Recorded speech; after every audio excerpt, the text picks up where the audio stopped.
বশির রহমান জাদুমিয়া তিনি বাংলাদেশের রাজনীতিতে নিঃসন্দেহে অত্যন্ত গুরুত্বপূর্ণ একটি ভূমিকা রেখেছেন, যেটা অনেকেই কিছুটা আলোচনা করেছেন।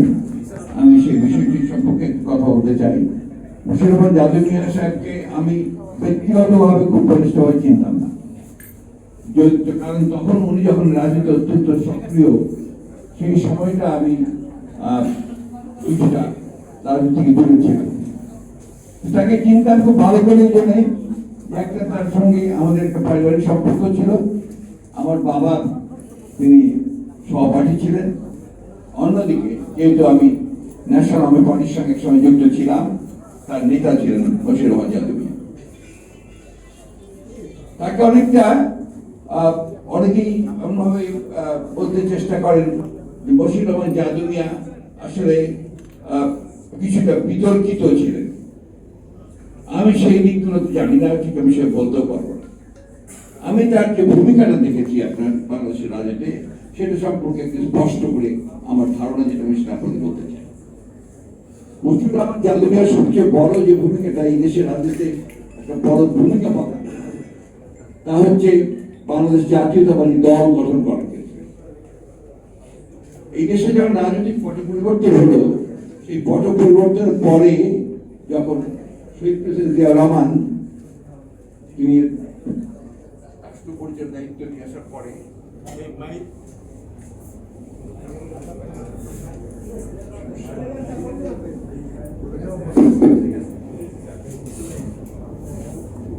উনি যখন রাষ্ট্র পরিচালনার দায়িত্ব নিয়ে আসলেন এবং যখন উনি ভাবলেন যে নতুন একটা দল তৈরি করা দরকার, রাজনৈতিক শক্তি গঠন করা দরকার, তখন যে রাজনীতিবিদেরা তার সঙ্গে কাছাকাছি এসে তাকে যে পরামর্শগুলো দিয়েছিল,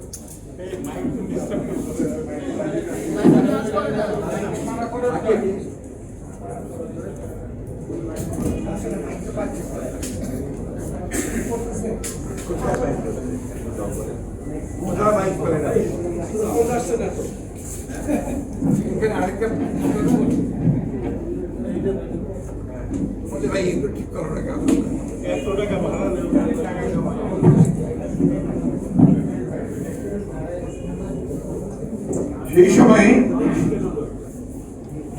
শহীদ প্রেসিডেন্ট জিয়া রহমান সাহেব যখন দেশে একটা নতুন রাজনৈতিক শক্তির কথা ভাবছিলেন, সেই সময় যে সমস্ত রাজনীতিবিদেরা, দেশপ্রেমিক রাজনীতিবিদেরা তাকে সাহায্য করবার জন্য এগিয়ে এসেছিলেন, তার মধ্যে বশির রহমান জাদুমিয়া অন্যতম।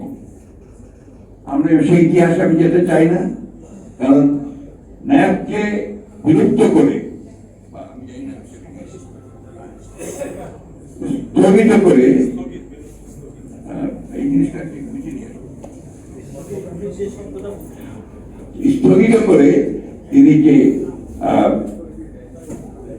ন্যাশনাল আওয়ামী পার্টিকে বাদ দিয়ে বিলুপ্ত করে দিয়ে তিনি যখন বাংলাদেশ জাতীয়তাবাদী ফ্রন্ট সম্ভবত না পরে তার উপরে জাতীয়তাবাদী দলে যখন তিনি যোগ দিলেন, সেটা ছিল একটা টার্নিং পয়েন্ট অফ পলিটিক্স। বাংলাদেশের রাজনীতি একটা টার্নিং পয়েন্ট ছিল। বশির রহমান জাদুমিয়া যখন এই বিষয়টাকে সামনে নিয়ে আসলেন যে বাংলাদেশের বর্তমান রাজনৈতিক প্রেক্ষাপটে সামরিক এবং সামরিক শক্তি একটা সমঝোতা দরকার, গণতন্ত্রে ফিরে আসতে হলে এর কোনো বিকল্প নেই, তখন অনেকেই তার বিরোধিতা করেছেন। কিন্তু দেখা গেল যে শহীদ প্রেসিডেন্ট জিয়া রহমানকে সাহায্য করার ক্ষেত্রে তার এই চিন্তা সেই সময় সবচেয়ে বেশি সহায়ক ভূমিকা সে পালন করেছে এবং বাংলাদেশের রাজনীতিতে একটা নতুন ধারা সৃষ্টি হয়েছিল। সেই ধারাটি ছিল দেশপ্রেমিক রাজনীতির ধারা। সেই ধারাটি ছিল বাংলাদেশ জাতীয়তাবাদী যে রাজনীতি, সেই রাজনীতিকে প্রতিষ্ঠা করবার ধারা।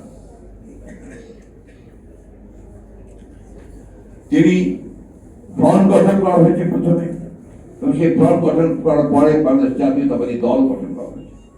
সেই জন্যই বাংলাদেশ জাতীয়তাবাদী দল যারা প্রতিষ্ঠা করেছেন, তার মধ্যে অন্যতম নিঃসন্দেহে শহীদ আমাদের বশির রহমান জাদুমিয়া সাহেব।